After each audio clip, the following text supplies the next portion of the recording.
Assalamualaikum warahmatullahi wabarakatuh. Alhamdulillahirabbil alamin. Innalillahi wa inna ilaihi rajiun. Bapak Ibu sekalian, ketika pertama kali saya mendapatkan berita bahwa saya harus menerima amanah sebagai salah satu pembantu Bapak Presiden dan Wakil Presiden di kabinet ini sebagai Menteri Agama, tentu yang saya rasakan adalah kaget. Karena dalam mimpi yang paling liar saya tidak pernah membayangkan menjadi Menteri Agama. Tetapi apapun tugas amanah yang sudah diberikan ini, saya sudah bertekad untuk mewakafkan seluruh hidup dan apa yang saya miliki untuk bangsa negara.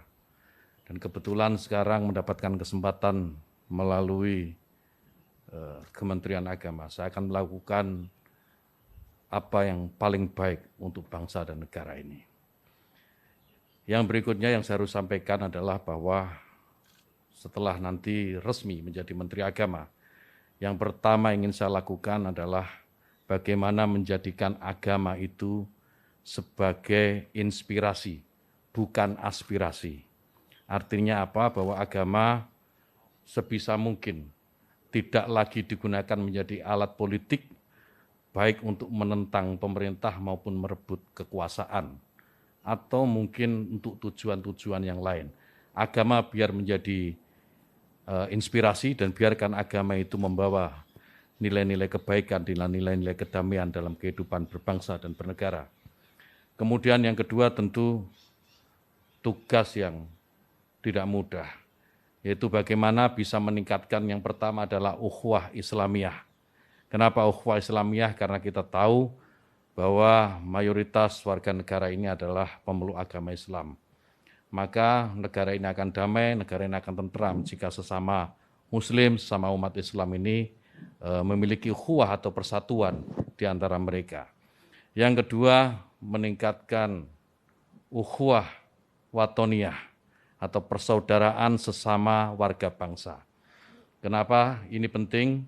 Karena kita tahu bahwa Indonesia ini merdeka, Indonesia ini lepas dari jajahan kolonial, itu karena perjuangan oleh semua agama, bukan hanya Islam. Umat Muslim, kaum Kristiani, Hindu, Buddha, Konghucu, dan semua agama yang ada di Indonesia, pada waktu pergolakan kemerdekaan mereka terlibat. Sehingga maka penting ukhuwah watoniyah ini kemudian kita bangkitkan kembali, agar tidak ada satu kelompok pun, tidak ada satu agama pun yang mengklaim merasa paling memiliki negara ini. Semua berhak memiliki negara ini. Kemudian yang ketiga, ukhuwah basyariah, persaudaraan atau persatuan sesama umat manusia.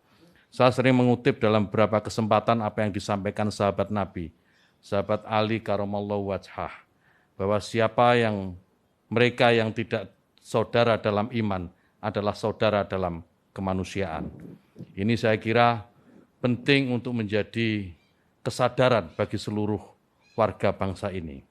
Jika ini dilakukan, maka saya meyakini ke depan Indonesia ini akan jauh lebih tentram, dan pembangunan yang tadi sudah disampaikan oleh beberapa calon menteri tadi, itu akan lebih mudah untuk diwujudkan. Kemudian yang ketiga yang tidak kalah penting adalah bagaimana bisa memajukan pendidikan agama di lingkungan Kementerian Agama. Pendidikan agama apapun, termasuk tentu di dalamnya adalah pondok pesantren. Bagaimana pondok pesantren bisa didorong mandiri dan pada akhirnya akan melahirkan kader-kader terbaik bangsa, kader-kader terbaik yang bisa memberikan sumbangsih terbaiknya untuk bangsa dan negara. Saya kira demikian. Yang terakhir, mohon doa restu Bapak Ibu sekalian dan seluruh rakyat Indonesia agar amanah ini bisa saya laksanakan dengan sebaik-baiknya, istiqomah dalam kebaikan dan tentu saja membawa kemajuan bagi bangsa dan negara. Wallahul muwaffiq ila aqwamit thoriq. Wassalamualaikum warahmatullahi wabarakatuh.